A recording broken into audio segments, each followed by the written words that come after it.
এটা তো সঙ্গে অনেক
হয়তো মেশকা তার থেকে ক্রয় করবে অথবা তাকে হাদিয়া দিবে। হাদিয়া যদি না দেয়, যদি ক্রয় না করে, তাহলে কমপক্ষে গ্রাম হলেও পাইব। বলেন সুবহানাল্লাহ। আর যদি হাপওয়ালার সাথে থাকে, হাপওয়ালা বলছে যে কেমন কাজ থাকে, শুধু কামা লাগে, কামা তাদের কাজ ছোট না, কিন্তু আপনি যে হাপওয়ালার সাথে থাকেন, তাহলে হাপওয়ালার সাথে থাকার কারণে আপনার হয়তো আগুনের রঙে এসে পড়ে যাবে, অথবা আপনি আগুনের হিট পাইবেন, যে কোনো ভাবে তোমার দূরিত হবে, যে কোনো ভাবে আপনার একটা ক্ষতি কষ্ট হবে। কিন্তু আপনি যদি মেসেজটা হাপওয়ালার সাথে থাকেন, হাপওয়ালার সাথে থাকেন, তাহলে আগুনের গান কোনো ভাবে আপনা হইলেও দুটা হইলেও পাইবেন। বলেন সুবহানাল্লাহ। এর অর্থ হইল নামাজির সাথে থাকলে আপনি কি হবেন? নামাজি হয়েই যাইবেন। পাঁচ ওয়াক্ত নামাজ দুই ওয়াক্ত হইলেও পড়বেন। যেহেতু আপনার বন্ধু মানুষটা কি আলেম, বন্ধু মানুষটা নামাজি, দিনদার পড়ে যাচ্ছে, তাহলে আল্লাহ কি বলতেছেন যে হে ইমানদার সকল, ইত্তাকুল্লাহ, তোমরা আল্লাহকে ভয় করো, ওয়া কুনু মা'আস সালিহিন, এবং তোমরা সত্যবাদীদের সাথে চলো।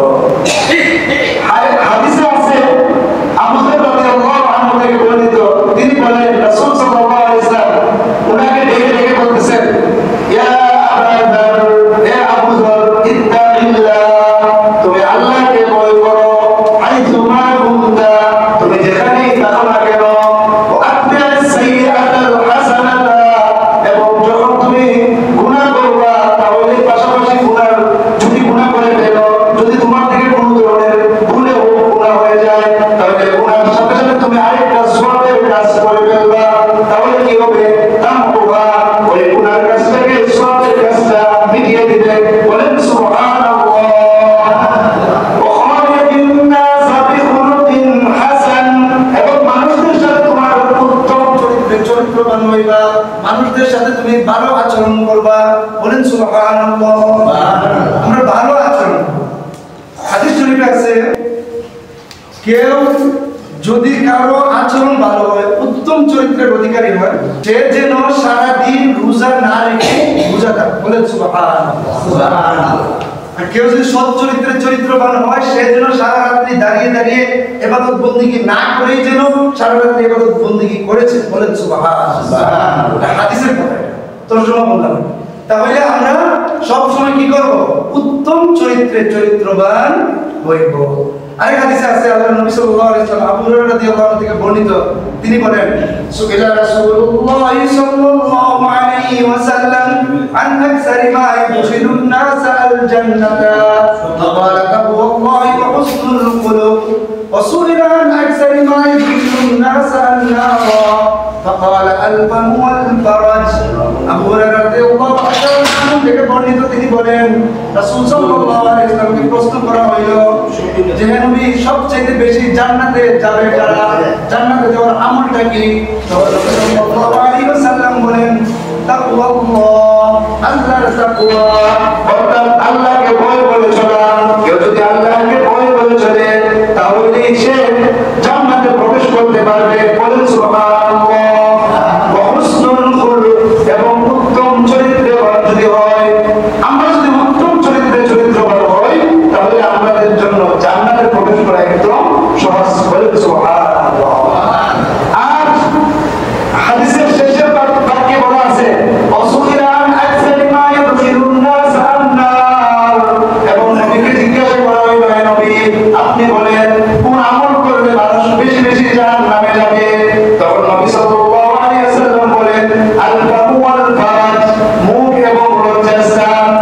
অর্থাৎ মুখ এবং লজ্জাস্থান থাকলে যে জাহান্নামে যাবে এমন না, অর্থাৎ মুখ এবং লজ্জাস্থানের অপব্যবহার যারা করবে, যারা মুখ আছে বলেই গালি দিবে, যারা লজ্জাস্থান আছে বলেই সে খারাপ কাজে লিপ্ত হবে, তার স্ত্রী ছাড়া অন্য কোনো মেয়ের কাছে যাবে, তাদের জন্য জাহান্নাম প্রস্তুত রয়েছে। বলেন আউযুবিল্লাহ। আপনি যদি এই মুখের ভালো ব্যবহার করেন, আপনার জন্য জান্নাত পেয়ে গেছে। আপনি যদি লজ্জাস্থানের ভালো ব্যবহার করেন, আপনার হালাল স্ত্রী হয়, আপনার ছেলে সন্তান জন্ম নিচ্ছে, এটাও ভালো কথা। এটা আপনার জন্য এই ছেলেরা দোয়া করবে। এটা আলেম ছেলে বানিয়ে দিতে হবে তার কোনো কথাই নেই। হাদিস শরীফে আছে, ইযা মাতাল ইনসান ইনকাতা আনহু আমালু ইল্লা মিন সালাসিন, মিন সাদাকাতিন জারিয়া আও ইলমিন ইউনতাফা বিহি আও ওয়ালাদিন সালিহিন ইয়াদউ লাহু। মানুষ যখন মারা যাবে, তখন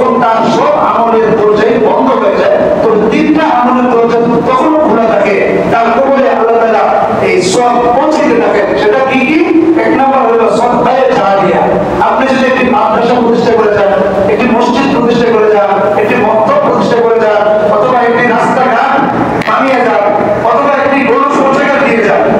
মনে করেন আপনার ওই যে বিলের মধ্যখানে বা বিলের ওই কোণার মধ্যে একটি শৌচাগার নাই, একটা প্রস্রাব পায়খানার জায়গা নাই, আপনার অনেক সম্পদ দিয়েছে, আপনি কি করলেন কিছু ইট বালু করা এগুলো খরচ করে আপনি একটা সুন্দর বাথরুম বানিয়ে দিলেন। এটা যে কতটা সব হবে এটা বলার অপেক্ষা রাখে না। আপনার অনেক সব হবে, যারা এদিকে হাঁটতে যাবে কত কোটি থেকে আসতে থাকলে প্রস্তাবিত যদি প্রস্তাব করে তার মনে একটা সান্ত্বনা পাবে, এই সান্ত্বনার সঙ্গে আপনি কেমন পর্যন্ত পাইলে হবে বলেন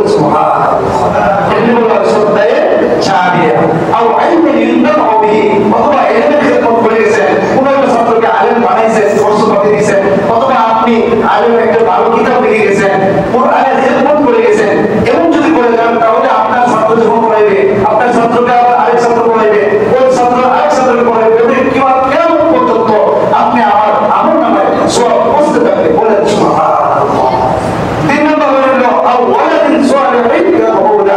আপনি আপনার একটি সন্তানকে যদি আলেম হাফেজ বানিয়ে যেতে পারেন তাহলে ওই ছেলে যে দোয়া করবে এটাও আপনার কবরে বসতে থাকবে বলেন সুবহানাল্লাহ। তাহলে আমাদের কি হতে হবে? মুত্তাকি হতে হবে। মুত্তাকি হওয়ার এটা হচ্ছে যে আপনি আমার ছেলে মেয়েদেরকে কি করবা, অর্থাৎ ভালো আলেম ভালো হাফেজ কমপক্ষে দিনদার নামাজি বানিয়ে যেতে হবে। সুন্নুন মিসরি রহমাতুল্লাহ আলাইহিকে জিজ্ঞাসা করা হয়েছিল হুজুর তাকওয়া কাকে বলে?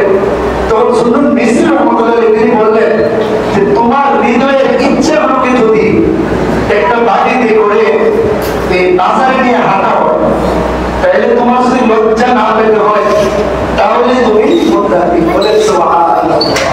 এটা হচ্ছে একবারে ভিতরের কথা বলেছি, মানে আমি আপনার অন্তরের মধ্যে কি আছে এটা তো আল্লাহ ভালো জানেন।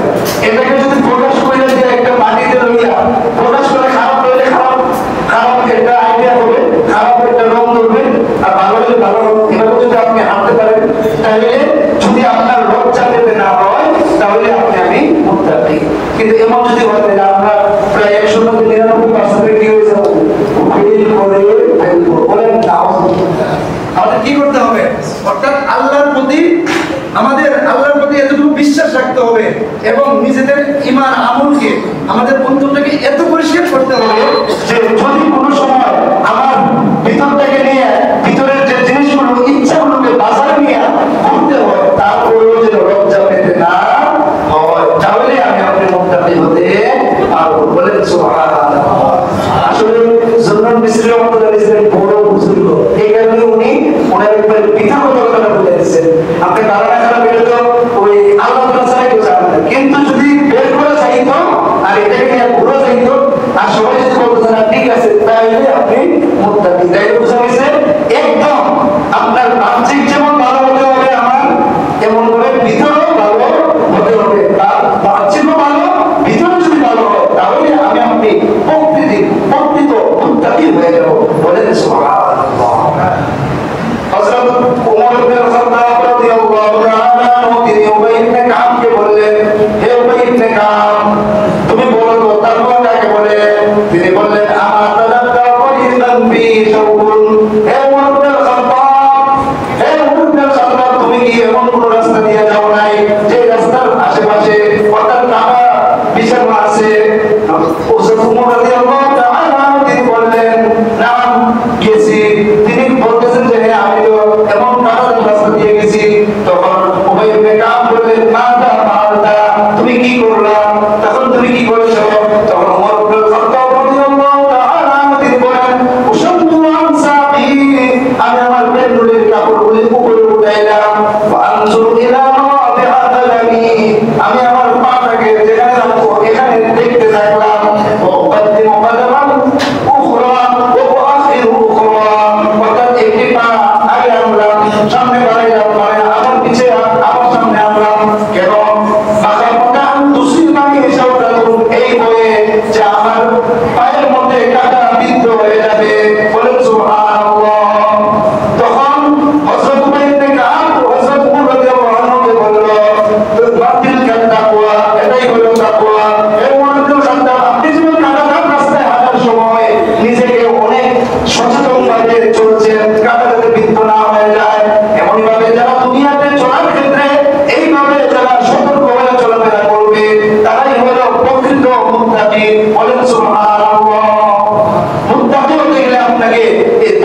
দেখবেন অনেক কিছু আপনার পাড়ার ধরে পড়বে, পাড়ার বাজারে পড়বে। কথা বুঝছেন? পাড়ার ধরে পড়লে আপনি পাড়া দিবেন, এটা তো হবে না।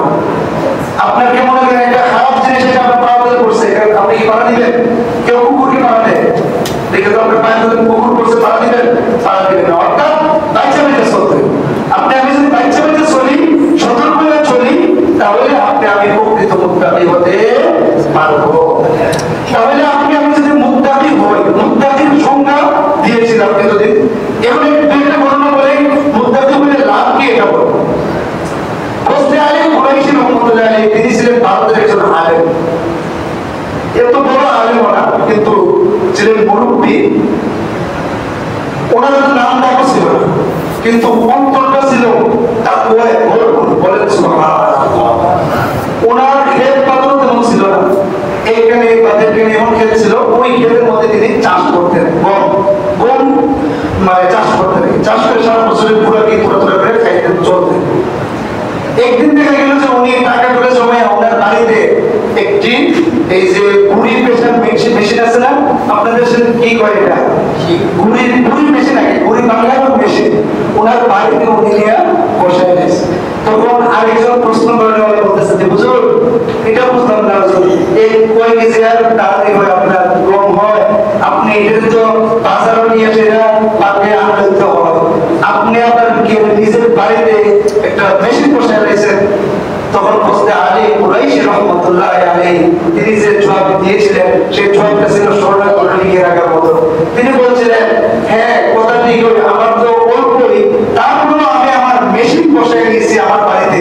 কারণ হইল আমি যে গম নিয়ে যাই, ওই গমের আগে আরেকজনও গম ভাঙায়, বাংলায় আমার গমের সাথে আরেকজনের গমের যে তুলা পাউডার এসে যায়, একটু ঘুরি এসে যায়, এটা আমার সহ্য হয় না, আমার এটা ভালো লাগে না।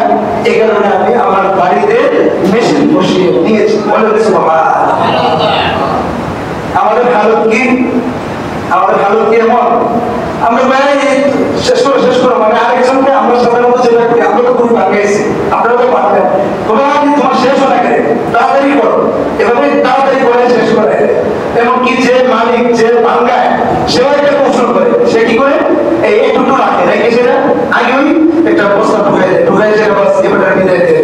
অথচ এবার আরো আধা কেজি গম হয়ে গেছে, কি করে এবার আধা কেজি তুলে করে রাখবে, একটা শেষের দিকে দেখবেন যে সবাই জমা করেছে, মানে মেশিনে চালালে আবার মোটামুটি কয়েক কেজি গম হওয়া।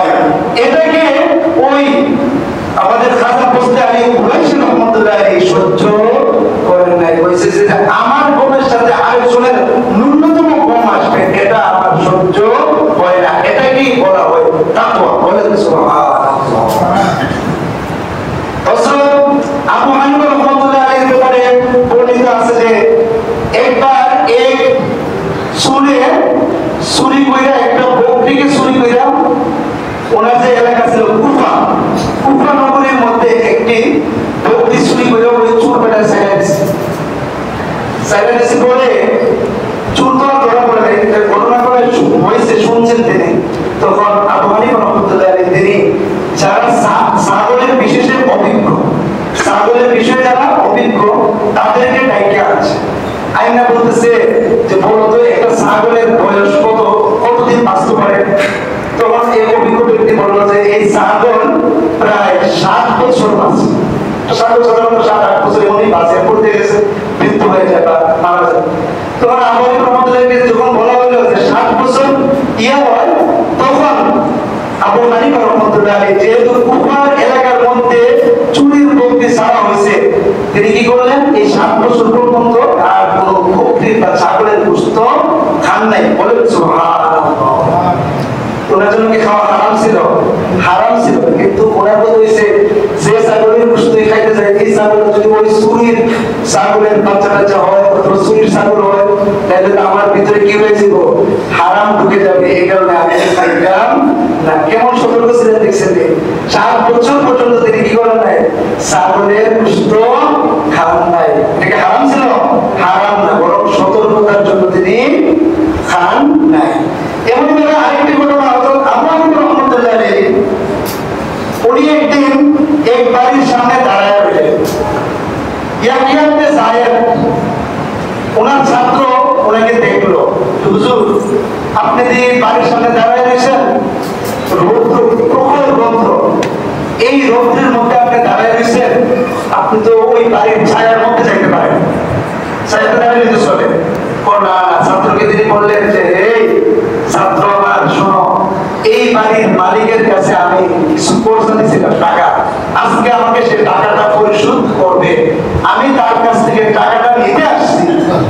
এই টাকাটা নিতে আসে যদি আমি তার বাড়ির ছায়ার মধ্যে দাঁড়াই এবং ছায়াতে একটু আড়ত করি, এটাকে আমি সুদ মনে করি, সুতরাং আমি এই ছায়াতে দাঁড়াবো না। বলেন সুবহানাল্লাহ।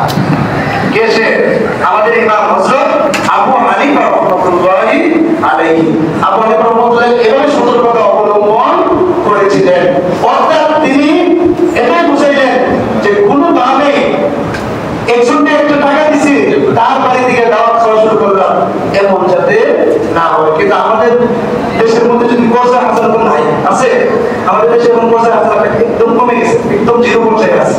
তারপরে যদি কেউ দেয়, তাহলে সে দাবি করে, সেটা মনে করে যে তাকে যেহেতু আমি 1 লক্ষ টাকা ঋণ দিছি, 14 দিন যায়, কতদিন হের বাড়ির চা অথবা হের দোকানের চা, এগুলো আমার জন্য বলেন না অসুবিধা।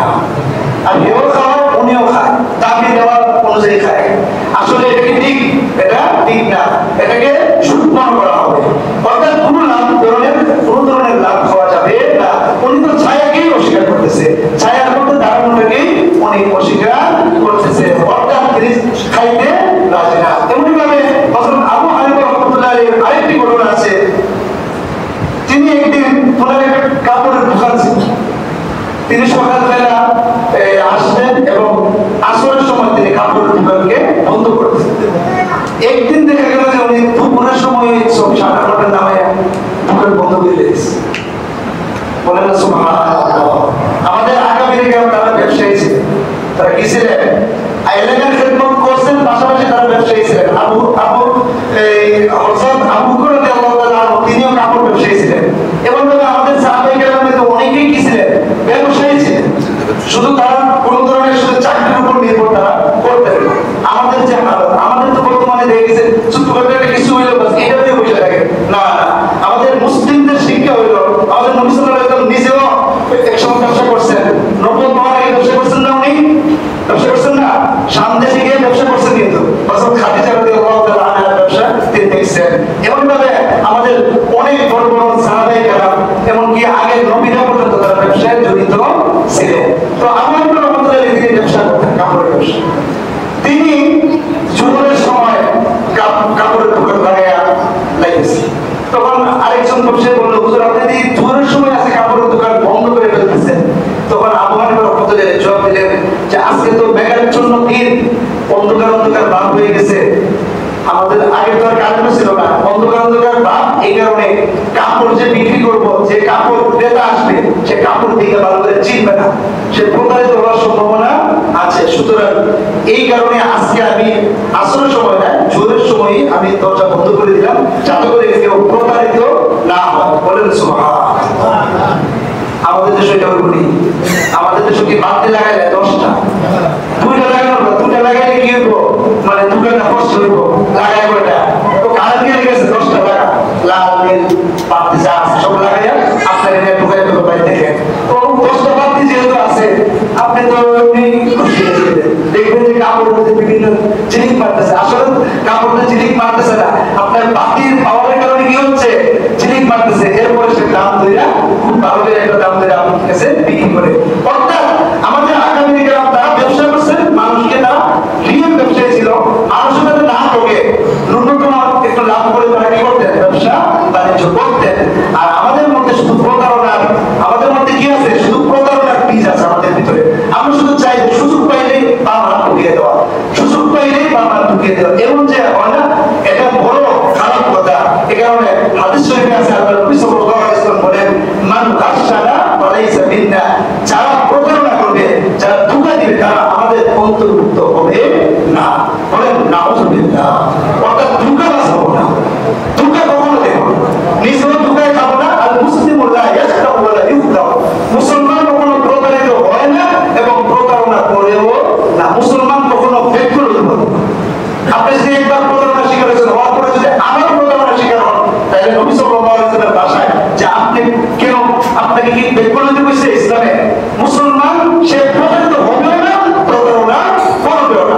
সুবহানাল্লাহ। মুসলমান হবে একজন তাকি, মেধাবী হবে। মুসলমান কেমন হবে? মেধাবী হবে। তার জ্ঞান প্রাপ্ত, জ্ঞানের মতন সে কাজ করবে। এখন যদি আপনি মুত্তাকি হতে পারেন, আপনার লাভ কি? গেছে শব্দ বলছিলাম যে আপনার জন্য জান্নাত তৈরি করা আছে। বলেন সুবহানাল্লাহ। আরেকটা লাভ বলে শেষ করে দিব। আল্লাহ বলেন, ইয়া আইয়ুহাল্লাযীনা আমানু তাকুল্লাহ ওয়া কুলু কওলান সাদীদা ইউসলিহ লাকুম আ'মালাকুম ওয়া ইয়াগফির লাকুম যুনুবাকুম ওয়া মান ইউতি'ইল্লাহা ওয়া রাসূলাহু ফাকাদ ফাযা ফাওজান 'আযীমা। আল্লাহ বলতেছেন, হে ইমানদার সকল, ইত্তাকুল্লাহ, তোমরা আল্লাহকে ভয় করো, ওয়া কুলু কওলান সাদীদা, এবং সঠিক সত্য কথা বলবা। তুমি যদি সঠিক সত্য কথা বলো, ইউসলিহ লাকুম আ'মালাকুম, আল্লাহ তাআলা তোমার যত আমল আছে, তোমার যত কর্মকাণ্ড আছে, সবগুলোকে সংশোধন করে দিবেন। বলেন সুবহানাল্লাহ। আমাদের কিন্তু কাজকর্ম সব কুশল। আমি যেমন চাই এমন হয় না, আপনি যেমন চান এমন হয় না। আপনি চাইছেন যে একটা ভালো কাজ হবে, পয়সাটা ঘুরা, এমন ভাবে সব কাজের মধ্যে দেখবেন বিশৃঙ্খল হয়ে যাচ্ছে। আপনার ছেলে বিয়ে হওয়ার কথা ছিল, বিয়ে হচ্ছে না, বিয়ে আসতেছে না, মেয়ের বিয়ে হচ্ছে না, এমন প্রত্যেকটা কাজে কাজে গিয়ে দেখবেন আপনি আটকে যেতেছেন। আপনি যদি তাকওয়া অবলম্বন করেন, আল্লাহকে ভয় করে চলেন, পাঁচ ওয়াক্ত নামাজ পড়ে চলেন, তাহলে আল্লাহ বলতেছেন ইউসলিহ লাকুম আ'মালাকুম, আল্লাহ তাআলা তোমাদের সমস্ত কর্মকাণ্ডগুলোকে সঠিক এবং সুন্দর করে দিবেন। বলেন সুবহানাল্লাহ। আর কি করবেন? ওয়া ইয়াগফির লাকুম যুনুবাকুম, এবং তোমাদের গুনাহসমূহকে আল্লাহ তাআলা মাফ করে দিবেন। বলেন সুবহানাল্লাহ। আমরা কি চাই? সর্বশেষ কথা আমাদের কি? বলেন তো, সবাই বলেন, সর্বশেষ কথা কি? মাফ চাই। কি চাই? মাফ চাই না? সর্বশেষ আমরা আল্লাহর কাছে কি চাই? মাফ চাই। যে আল্লাহ মাফ চাই, মাফ করে দাও, জান্নাত দিয়ে দিও, মাফ করে দিও। আর আল্লাহর রেজামন্দি চাই। তাহলে আল্লাহ কি করবেন? আপনি আমি যদি তাকওয়া অবলম্বন করি, তাহলে আল্লাহ কি করবেন? আমাদের সমস্ত গুনাহকে মাফ করে দিবেন। বলেন সুবহানাল্লাহ। ওয়া মান ইউতি'ইল্লাহা ওয়া রাসূলাহু ফাকাদ ফাযা ফাওজান 'আযীমা। আমি আপনি যদি আল্লাহ এবং আল্লাহর রাসূলকে আনুগত্য করতে পারি, তাহলে আমি আপনি জীবনে সফল কাম হয়ে যাব। বলেন সুবহানাল্লাহ। আমরা কি সফলতা চাই না? সফলতা যদি চাই, তাহলে আল্লাহ এবং আল্লাহর রাসূলের আনুগত্য করে চলবো। আল্লাহর রাসূল যেটা বলছেন এটা মেনে চলবো। আল্লাহ যেগুলি বলছেন এগুলি মানবো, যেগুলো নিষেধ করছেন এগুলো থেকে বিরত থাকবো, যেগুলো করণীয় করার জন্য বলছেন এগুলো করবো। তাহলে আপনি আমার সফলতা নিশ্চিত হয়ে যাবে। বলেন সুবহানাল্লাহ। আল্লাহ তাআলা আমাদের সবাইকে প্রকৃত মুত্তাকি করে যাওয়ার তৌফিক দান করুন। ওয়া আখিরু দাওয়ানা আলহামদুলিল্লাহি রাব্বিল আলামিন।